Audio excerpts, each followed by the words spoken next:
जी हाँ दोस्तों, यहाँ पर देख सकते हैं सेमेस्टर 4 का जो एग्जाम हुआ था ASC 3 हिंदी का, आज जो सेट 1 हुआ था फर्स्ट सिटिंग में, इसका हम बताएंगे आंसर की। ठीक है, कि कौन कौन सा क्वेश्चन पूछा गया था उसका आंसर भी बताएंगे। और इसके बाद जो BA स्टूडेंट का सेकंड सिटिंग में एग्जाम है और जिसका कल एग्जाम है, ठीक है, आने की जो भी स्टूडेंट का अभी तक एग्जाम बचा हुआ उन सभी स्टूडेंट के एग्जाम में क्या पूछा जाएगा उसके बारे में भी बताएंगे। और यहाँ पर आप लोगों को देख सकते हैं कि यहाँ सेशन तय होता है, समय 2 घंटा, फुल मार्क्स 50 का होता है। ठीक है, यहाँ पर देखिए एक एक नंबर का 5 क्वेश्चन पूछा जाएगा। और सबसे बड़ी इंपॉर्टेंट बात यह है कि यहाँ पर ऑप्शन दिया गया है। लेकिन एक चीज़ और भी आपको ध्यान देना है कि ये सेट 1 है, सेट 1 में ऑप्शन दिया गया, लेकिन जो सेट 2 इसका होगा या तो फिर सेट 3 होगा, यानी जो भी स्टूडेंट का सेकंड सिटिंग में एग्जाम है या तो जिसका कल एग्जाम है, वो स्टूडेंट के जो एक एक नंबर आएंगे ना क्वेश्चन पेपर में, वो हो सकता है कि उसमें ऑप्शन देखने को ना मिले। ठीक है, क्योंकि पिछले बार भी ऐसा ही हुआ था कि जो फर्स्ट सेट पूछा गया तो उसमें ऑप्शन तो दिया गया था, लेकिन सेकंड और थर्ड सेट में ऑप्शन नहीं दिया गया था। लेकिन सबसे इंपॉर्टेंट बात ये भी है कि जो सेकंड सिटिंग और जो अगले दिन एग्जाम होगा ना, वो क्वेश्चन और भी आसान आएगा। मतलब जिसमें ऑप्शन नहीं दिया रहता ना, उस क्वेश्चन और भी आसान आता है। ठीक है, तो ये नहीं सोच के चलना है कि ऑप्शन आपके भी एग्जाम में मिलेंगे ही मिलेंगे। ठीक है, तो पहला यहाँ पर देख सकते हैं एक नंबर का जो 5 क्वेश्चन उसमें से कहा है परीक्षा का संधि विच्छेद करें। तो परीक्षा का जो संधि विच्छेद होगा दोस्तों, इसका जो राइट आंसर होगा तीसरा होगा, परि प्लस इच्छा। ठीक है, तीसरा ऑप्शन।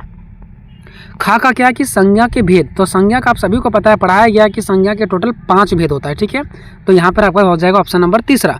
अगर आप महासंग्राम वीडियो नहीं अभी तक आपको मिला है या तो आप उसको नहीं देखे हैं, ठीक है, क्योंकि सारा का सारा जो क्वेश्चन है वो वहीं से आ रहा है, तो डिस्क्रिप्शन में लिंक डाला गया, वहाँ से आप जाकर के देख सकते हैं। गाँव में देखिए क्या है, प्रतिदिन में कौन सा समास है, जो प्रतिदिन है इसमें से कौन सा समास है, तो इसका राइट आंसर होगा तीसरा, अव्ययीभाव समास। ठीक है, घाम में क्या है कि अपदान कारक की विभक्ति करें। ठीक है, तो ये इसका जो राइट आंसर होगा वो होगा दूसरा नहीं से। अंगा में क्या है कि अवय के मुख्य रूप से कितने भेद हैं, तो इसका राइट आंसर होगा दूसरा नहीं 4। ठीक है, ये स्टूडेंट गलत से तीसरा ऑप्शन किया है, लेकिन इसका राइट आंसर होगा दूसरा नहीं 4। तो ये हो गया एक नंबर का, लेकिन एक नंबर पर आपको ध्यान नहीं देना है। हो सकता है कि एक नंबर में आपके पास ऑप्शन ना मिले, तो ये हम कहाँ से करें, तो उसका भी लिंक आपको डिस्क्रिप्शन में मिल जाएगा, या तो चैनल में आप जाकर के प्लेलिस्ट सेक्शन में या तो वीडियो सेक्शन में जाकर के चेक कर सकते हैं, वहाँ पर एक नंबर का क्वेश्चन करवाया गया। ठीक है, आगे अगर मैं बढ़ूँ दोस्तों, तो यहाँ पर देख सकते हैं सबसे ज़्यादा मोस्ट इंपॉर्टेंट है 15 नंबर वाला।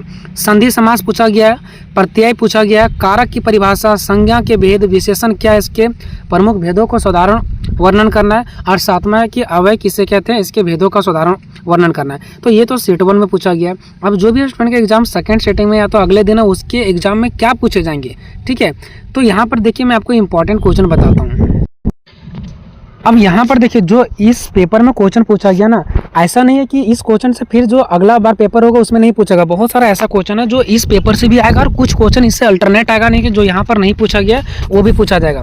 जैसे मैं आपको बताता हूँ, देखो यहाँ पर संधि और समास पूछा गया, तो जिसका इसके बाद एग्जाम है वो भी स्टूडेंट संधि और समास पढ़ लेंगे। ठीक है, उसके बाद प्रत्यय छोड़ सकते हैं, कारक को भी आप छोड़ सकते हैं। यहाँ पर संज्ञा के भेद, तो ये संज्ञा नेक्स्ट पेपर में भी आ सकता है, तो संज्ञा भी आपको पढ़ लेना है। उसके बाद विशेषण को आप छोड़ सकते हैं। हो सकता है कि देखो विशेषण से क्वेश्चन ऐसे दे सकता है कि विशेषण क्या, इसके प्रमुख भेद है, तो हो सकता है वहाँ पर कुछ दूसरा कुछ लिख दे। ठीक है, तो आपको क्या पढ़ना है, संधि समास पढ़ लीजिए, उसके बाद आप संज्ञा पढ़ लीजिए, सर्वनाम पढ़ लीजिए। ठीक है, उसके बाद वक्तृता कौशल पढ़ लीजिए और अनुच्छेद लेखन। ये जिसका नेक्स्ट सेकंड सेटिंग में एग्जाम है वो स्टूडेंट ये सब क्वेश्चन को पढ़ के जाए। बाकी जिसका नेक्स्ट डे है उसके लिए में हम लोग, यानी जिसका कल एग्जाम होगा उसके लिए अलग से वीडियो बनाएंगे, सेट 1 और सेट 2 में क्या क्वेश्चन पूछा जाएगा उसको देखते हुए। हालांकि जो भी मैंने भी बताया वो सेकंड सेटिंग वाले स्टूडेंट के लिए था। ठीक है।